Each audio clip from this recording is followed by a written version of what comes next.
নমস্কার। আজকে বানিয়েছি স্টিকি ম্যাঙ্গো ডেজার্ট। এটা খেতে যেমন সুস্বাদু আর দেখতেও ভীষণ সুন্দর। তাহলে চলুন কিভাবে এটা আমি বানিয়েছি তার ফুল রেসিপিটা আপনাদের সাথে শেয়ার করি। এটা বানাতে খুব বেশি কিছু লাগে না। আম, কলা আর সাবু। এখানে একটা আমই আমার লেগেছে।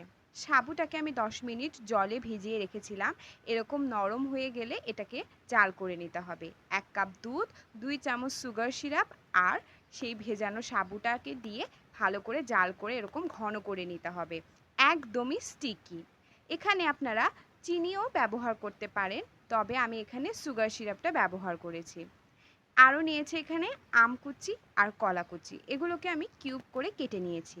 ডেকোরেশনের জন্য আমি একটা ট্রান্সপারেন্ট কাপ নিয়েছি, আপনারা চাইলে যে কোনো মোল্ড বা গ্লাসও নিতে পারেন।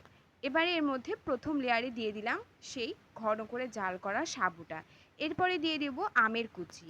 সাবুটা এক লেয়ার দেব, তারপরে আমের কুচিটাও আরেক লেয়ার দেব। আমটা একটু বেশি করে দেওয়ার চেষ্টা করবেন যাতে বাইরে থেকে লেয়ারগুলোকে বোঝা যায়।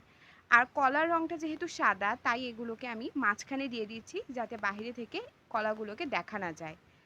এর ওপরে আমি আবারও দেব সাবুর সেই লেয়ারটা। সাবুটা কিন্তু খুবই ঘন, এটা চারিদিকে ছড়াতে বেশ কষ্ট হয়। এটা আপনারা একটু বুঝে শুনে করবেন। আর সবার ওপরে আবারও দিয়ে দিব আমের কুচি। দেখুন তো কেমন হয়েছে। দেখতে তো ভীষণই সুন্দর লাগছে আর খেতেও অনেক মজা হয়েছিল। সবচেয়ে ভালো লাগবে এটাকে যদি আপনারা ফ্রিজে রেখে তারপরে খান। ঠান্ডা ঠান্ডা খেতেই এটাকে সবচেয়ে বেশি ভালো লাগে।